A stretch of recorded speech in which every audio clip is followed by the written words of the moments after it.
Hello students, the learning with Salma में आपका स्वागत है। आज हम सीटेट का प्रीवियस ईयर ईवीएस वाला पार्ट करेंगे जो आपका 30 जनवरी वाले एग्ज़ाम में आया था इसी साल। चलिए एक एक करके क्वेश्चंस को देखते हैं। तो बच्चों, हमारा जो पहला क्वेश्चन है वो है, जो राधा है वो 2.5 किलोमीटर जाती है उत्तर दिशा में और उसके बाद वो बाएँ मुड़ती है 5 किलोमीटर। उसके बाद फिर वो दोबारा से बाएँ मुड़ती है 2.5 किलोमीटर। वह अपने घर से कितनी दूरी पर है, मतलब वो अपने घर से जो उसकी जो फाइनल प्लेस है जहाँ तक वो गई है उसका डिस्टेंस आपको बताना है और वो किस डायरेक्शन में है, किस दिशा में और कितनी दूरी में, ये आपको दोनों को बताना है। चलिए इस क्वेश्चन को करते हैं। तो बच्चों, हमारे पास 4 डायरेक्शंस होती हैं। सबसे ऊपर होती है नॉर्थ, नीचे होती है साउथ मतलब ऊपर वाली उत्तर, दक्षिण ये आपके पास होता है पूरब जिसको इंग्लिश में ईस्ट बोलते हैं, और ये पश्चिम जिसको हम इंग्लिश में वेस्ट बोलते हैं। तो क्वेश्चन के अकॉर्डिंग वो उत्तर दिशा की ओर जाती है, कितना आपके पास 2.5 किलोमीटर जाती है। उसके बाद वो क्या करती है, आप हमारे बाईं ओर मुड़ती है, ठीक है। बाएं ओर वो कितना जाती है, 5 किलोमीटर। फिर वो बाएं पहुंचने के बाद दोबारा से बाएं, तो आपका बाएं हाथ नीचे की तरफ आएगा इधर। तो जब वो बाएं की तरफ जाती है तो दोबारा से कितना जाती है, 2.5 किलोमीटर। तो ये उसका घर है और यहाँ पर वो है, तो इसका और इसका जो डिस्टेंस होगा वो यही वाला होगा जो ऊपर है। तो जो डिस्टेंस है बच्चों वो तो क्या आ गया, 5 किलोमीटर आ गया आपके पास। तो जहाँ से उसने शुरू करा था वहाँ से देखो ये कौन सी तरफ है, मतलब अगर वो यहाँ पर है तो ये किधर की तरफ है, वो वेस्ट की तरफ है, मतलब पश्चिम की तरफ है। तो चलिए ऑप्शन पर अब हम दोबारा वापस आते हैं। तो जो हमारा आंसर है, हमारा आंसर है यहाँ पर सी, वो 5 किलोमीटर वेस्ट की तरफ है अपने घर से। आई होप आपको ये क्वेश्चन समझ में आया होगा। चलिए क्वेश्चन नंबर 2 की तरफ आगे बढ़ते हैं। क्वेश्चन नंबर 2 में हमको पूछा गया है जो फूलों की घाटी है वो किस राज्य में है। तो जो फूलों की घाटी है बच्चों वो उत्तराखंड में है। कहाँ पर, उत्तराखंड में। चलिए क्वेश्चन नंबर 3 की तरफ आगे बढ़ते हैं।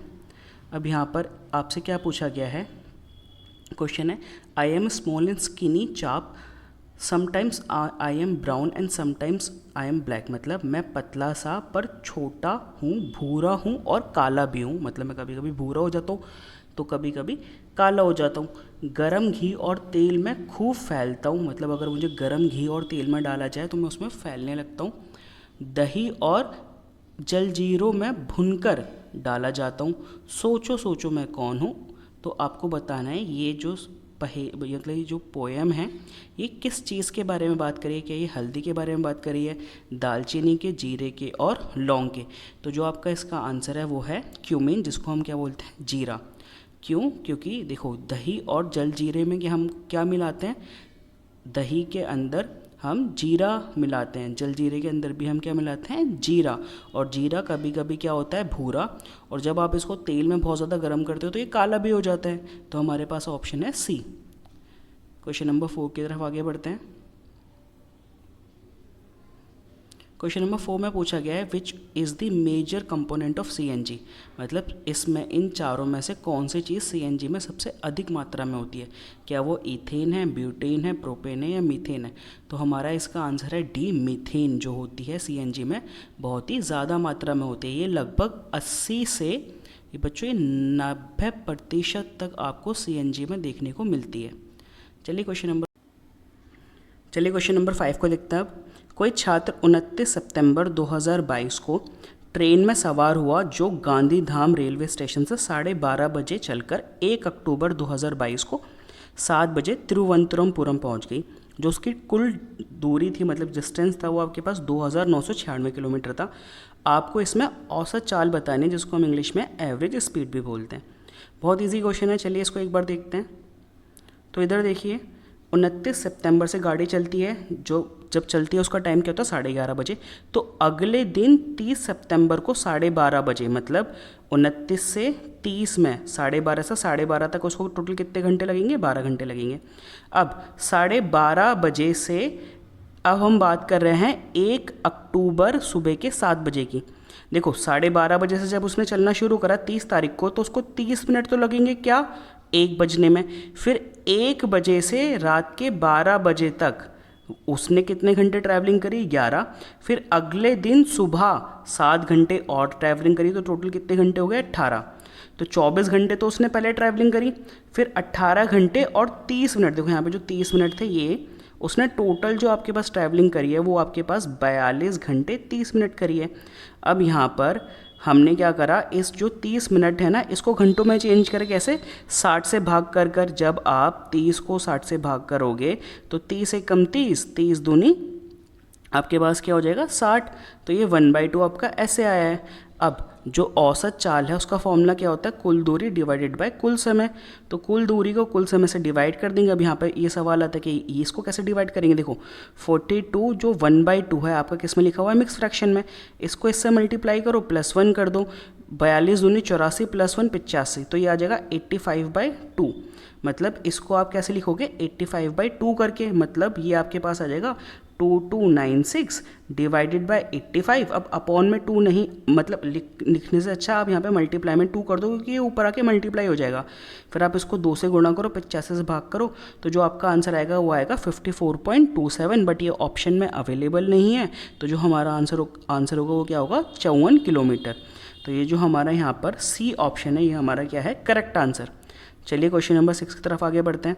अब क्वेश्चन नंबर 6 में हमको क्या बोल रहा है, a house is located at X and your school is Y. मतलब मेरा घर एक्स है और जो मेरा स्कूल है वो कहाँ पर है, वो वाई पर है।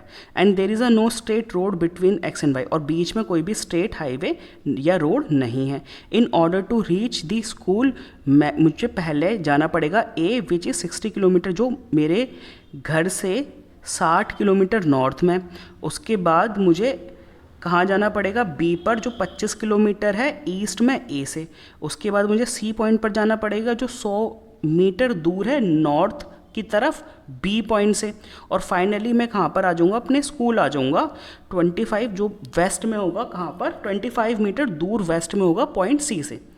तो मुझे ये बताना है मेरे स्कूल से मेरे घर तक का जो टोटल डायरेक्शन है और जो डिस्टेंस है वो बताना है आपको। With respect to your school the correct direction, sorry यहाँ पे हमको डिस्टेंस नहीं सिर्फ डायरेक्शन बतानी है। चलिए इस क्वेश्चन को देखते हैं। देखिए हमारे पास 4 दिशाएं होती हैं, ऊपर की तरफ ये हमारे पास नॉर्थ, नीचे साउथ, ये ईस्ट और ये वेस्ट, मतलब उत्तर दक्षिण पूर्व पश्चिम। अब क्वेश्चन में मेरा घर एक्स पर है, मैं एक्स से उत्तर दिशा में जा रहा हूँ 60 किलोमीटर। उत्तर में पहुँचने के बाद मैं बी की तरफ मुड़ता हूँ जो कहाँ पर है, पूर्व की तरफ। अब मैं बी की तरफ 25 मीटर की तरफ गया। अब बी पर पहुँचने के बाद मैं दोबारा उत्तर की तरफ 100 मीटर गया आगे, और यहाँ पर सी पॉइंट पर पहुँचने के बाद मैं किधर की तरफ मुड़ता हूँ, मैं पश्चिम की तरफ मुड़ता हूँ 25 मीटर। तो मुझे अब ये बताना है, देखो मेरा जो यहाँ पर है x और मेरा स्कूल ये रहा y। अगर मैं x से नोटिस करूँ y, तो ये तो ऊपर की तरफ है। ऊपर की तरफ मतलब ये कौन सी दिशा में है, ये मेरा स्कूल से। देखो स्कूल से मुझे घर बताना है, तो अगर मैं स्कूल से अपने घर को देखूँ नीचे की तरफ देख रहा हूँ, तो कौन सी दिशा में हो गया, ये दक्षिण दिशा में हो गया। चलिए नेक्स्ट क्वेश्चन पर आगे बढ़ते हैं। क्वेश्चन नंबर 7 है हमारे पास, select from the following a pair of birds having excellent sight can be distinctly seen things 4 times as far as the. मतलब उन पंछियों का जोड़ा बताओ जो इंसानों की तुलना में 4 गुना अच्छे से देख पाते हैं। क्या वो क्रो और आउल होता है, या काइट एंड वल्चर होता है, या इंडियन रॉबिन और ईगल होता है, या फिर बर्बेट या क्रो होता है। तो जो हमारा 7 का आंसर है बच्चों, 7 का जो आंसर है वो है हमारे पास बी। जो आपके पास चील और गिद्ध होता है वो इंसानों की तुलना में 4 गुना अच्छे से देख सकते हैं चीज़ों को। चलिए नेक्स्ट क्वेश्चन पर आगे बढ़ते हैं। Question number 8। क्वेश्चन नंबर 8 क्या बोल रहे हैं, select the following pair of diseases which cause spray by mosquito. मतलब वो बीमारियां बताओ जो किससे फैलती हैं, जो मच्छर से फैलने वाली बीमारी होती है। तो हमारा पहला ऑप्शन है मलेरिया और डेंगू। अरे यही हमारे पास क्या होता है, हमारा करेक्ट आंसर है मलेरिया और डेंगू। ये दोनों ऐसी बीमारियां हैं जो आपकी किससे फैलती है, मच्छर से।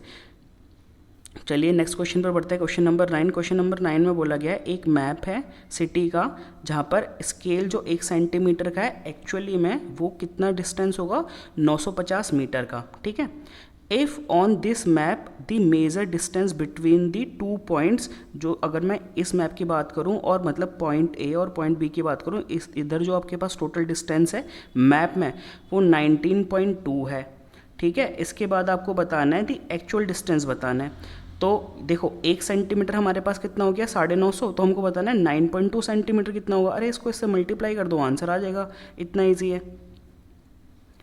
तो 1 सेंटीमीटर कितना होता है, 950 हमारे पास। अब यहाँ पर 2 आएगा बच्चों, 3 नहीं है 2, इन दोनों को आप मल्टीप्लाई कर दोगे आपके पास कितना आ जाएगा 18,240 मीटर। बट क्योंकि ये हज़ारों में तो उसको किलोमीटर में कन्वर्ट कर लेता है, तो 1 किलोमीटर में हमको पता है हमारे 1000 मीटर होता है, तो इसको मैं 1000 से डिवाइड कर दूंगा तो कितना आ जाएगा 18.24 किलोमीटर आ जाएगा, जो अप्रॉक्सीमेटली लगभग कितना होगा 18 किलोमीटर तक होगा। क्योंकि हमारे पास यहाँ पर ऑप्शन में पॉइंट अवेलेबल नहीं है, हमारे पास सिर्फ 18 है, तो हमारा ऑप्शन क्या होगा डी करेक्ट होगा। चलिए क्वेश्चन नंबर 10 की तरफ आगे बढ़ते हैं। क्वेश्चन नंबर 10 में आपको क्या बोल रहा है, क्वेश्चन नंबर 10 है हमारे पास, a visitor gave the following description of most of the houses of rural areas of the state. जैसे कि मतलब इसने घरों के बारे में बता रखा है एक जगह के जहाँ पर है, in this area rainfall is very scare, मतलब यहाँ पर बहुत ही कम बारिश होती है। तो बहुत ही कम बारिश इंडिया में तो बच्चों कहाँ पे होती है, राजस्थान में होती है। Weather there is generally hot and the people live in mud houses, मतलब यहाँ पर बहुत ज़्यादा गर्मी है और लोग मिट्टी के घरों में रहते हैं। The wall of the houses are made of the thick and the plaster with mud, मतलब मड से बना हुआ जो प्लास्टर है उसके घरों में रहते हैं। तो ये किस स्टेट की बात कर रहा है, मध्य प्रदेश, गुजरात, राजस्थान, झारखंड। जैसे हमको पता है यहाँ पर बहुत ज़्यादा गर्मी की बात हो रही है, मिट्टी के घर है, तो यहाँ पर होता है राजस्थान के अंदर। आई होप आपको ये 1 to 10 क्वेश्चन समझ में आए होंगे। इसका सेकंड पार्ट जल्दी ही आने वाला है। अगर आपको हमारे चैनल पर वीडियोस अच्छी लग रही है प्लीज़ हमारे चैनल को लाइक एंड सब्सक्राइब करें। अगर आपको कोई कमी लगती है तो प्लीज़ हमें बताएं, हम उसको इम्प्रूव करने का ट्राई करेंगे। Thank you guys.